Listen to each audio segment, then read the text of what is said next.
Yo.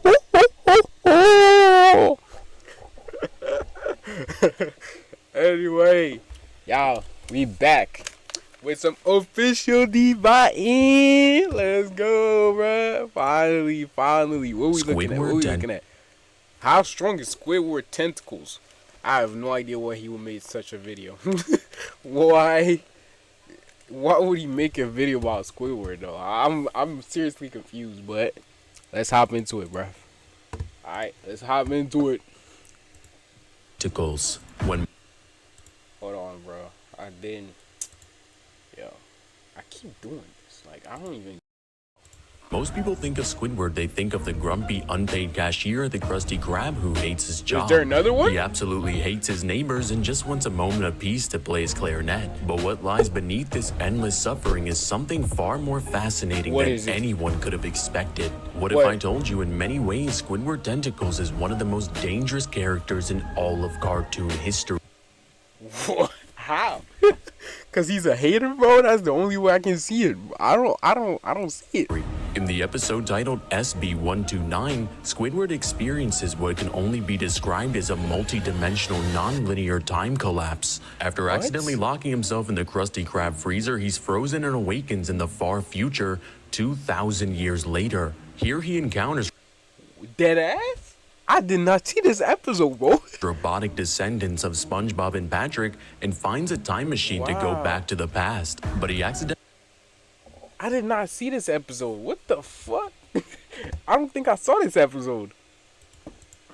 breaks the machine and gets sent warping through reality and time itself, eventually arriving in a white void. With Squidward describing this place as nothing. This void is empty. No sounds, no scenes, no directions. Squidward exists in this non-space, panicking and begging for meaning, yet he survives. This is pretty interesting as Squidward scales to SpongeBob himself, who is able to literally unravel reality, erasing an entire galaxy and then erasing everything. With these two What? Since when can these guys do this, bro? What type of SpongeBob is he watching? I do not remember this. What the hell?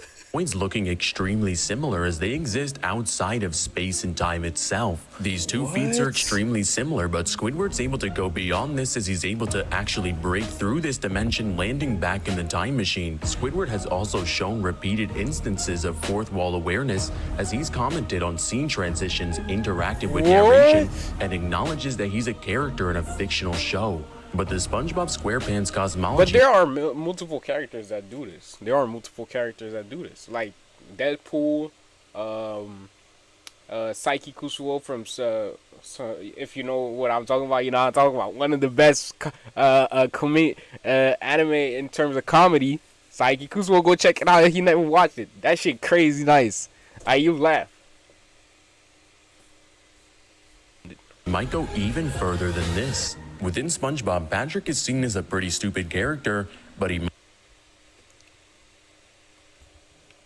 might be smarter than we thought, as in one episode of SpongeBob he claims that he created a parallel universe with him just showing SpongeBob a mirror, but this might actually be the truth. We've seen multiple instances in SpongeBob where mirrors actually do lead to parallel dimensions as they can literally interact and acknowledge each other. This is even more prevalent as in Atlantis SquarePants, he even travels through surreal paintings, each one representing different realities and emotional constructs. One painting transports him into a world where he's finally respected and adored, and others where chaos still follows. Traveling through artwork is symbolic in most of fiction, but in SpongeBob, it's literal.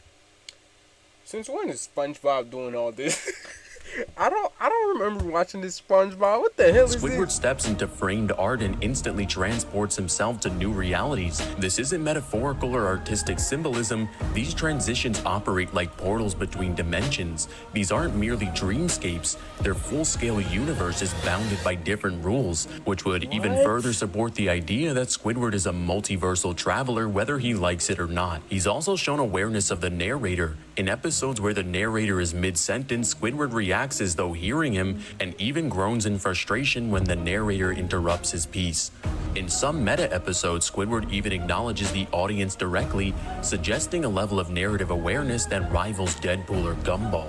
While characters like SpongeBob and Patrick thrive off Toon Force, the ability to break logic for comedy, Squidward seems to resist it, which ironically makes him more durable. For example, when SpongeBob pulls the string off Squidward's shirt in the infamous episode The String, it results in the destruction of not only Squidward's clothes, but the entire reality around him. Bikini Bottom is wiped out, galaxies disappear, and eventually even the concept of existence itself is undone.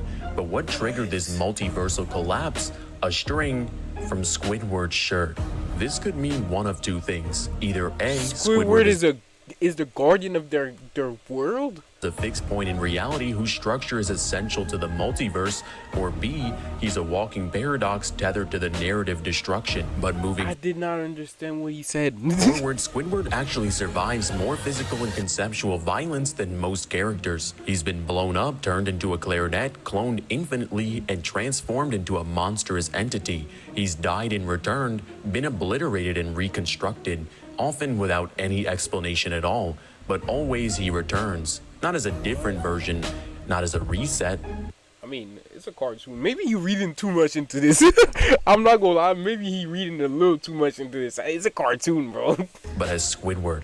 In one of the most iconic moments in the entire series, Squidward presents his painting Bold and Brash. The artwork is mocked, rejected, and thrown into the trash, but in real life, Bold and Brash became an internet legend, an icon of misunderstood genius. In universe, however, it represents something else. It's the embodiment of Squidward's ego and, by extension, his strength. In a universe where imagination reshapes reality, emotions actually hold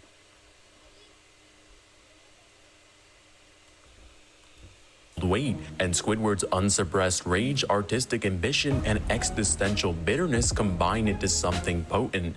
When taken seriously, Bold and Brash could represent a form of conceptual manifestation, art that literally impacts the fabric of the universe. In other words, when Squidward believes in himself, the universe listens.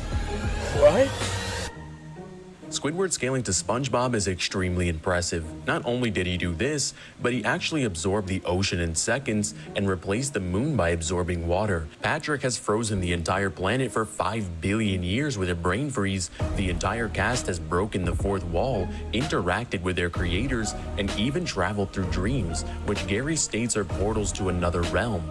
In one episode, Patrick claims he wants Yo, he reading too much into this, bro, because if we go like this, that means these guys are like on literally gods.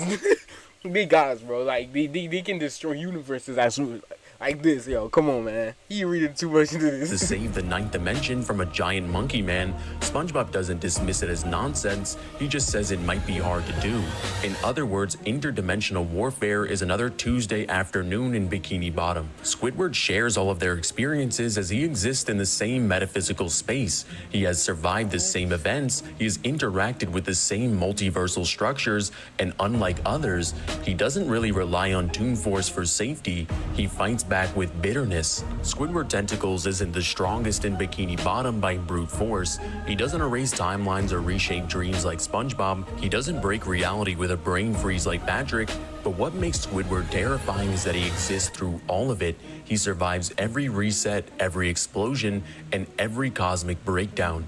A being whose strength doesn't come from power, but from refusal. His stubbornness turned into a metaphysical principle, a being of resistance, ego, and resilience. So the next time you see Squidward working his 9 to 5 at the Bro, it can't be that serious, bro. It cannot be that serious, bro. No way in hell it's that serious, bro. Yo, that's too much. Yo, that's too much, bro. This man one-shot Goku dead. Come on, man. Y'all doing too much. Krusty Krab, you're not looking at a failed musician. You're looking at the last fixed point in an ever-shifting multiverse. Overall, Squidward Tentacles would scale to complex multiversal, with immeasurable speed. And shout out to Danny who dropped 50 to sponsor this video. I hope you enjoyed it. In the end, Squidward is my favorite character for a reason. Not only being the most relatable character in the entire show, but he actually makes the best decisions. And when making good decisions, your strength rises as well. Because if you want to defeat the gods, he'll just have to do it himself. What's smarter than fighting Squidward, being dead, or literally anything else? What's up, guys? It's Stefan. If you guys enjoyed this video, make sure... It cannot be that serious, bro. It cannot be that serious. It cannot be that serious, bro. That's too much, bro. That's dead ass too much. I'm not gonna lie. That's too much. How strong is... That's too much. That's too much.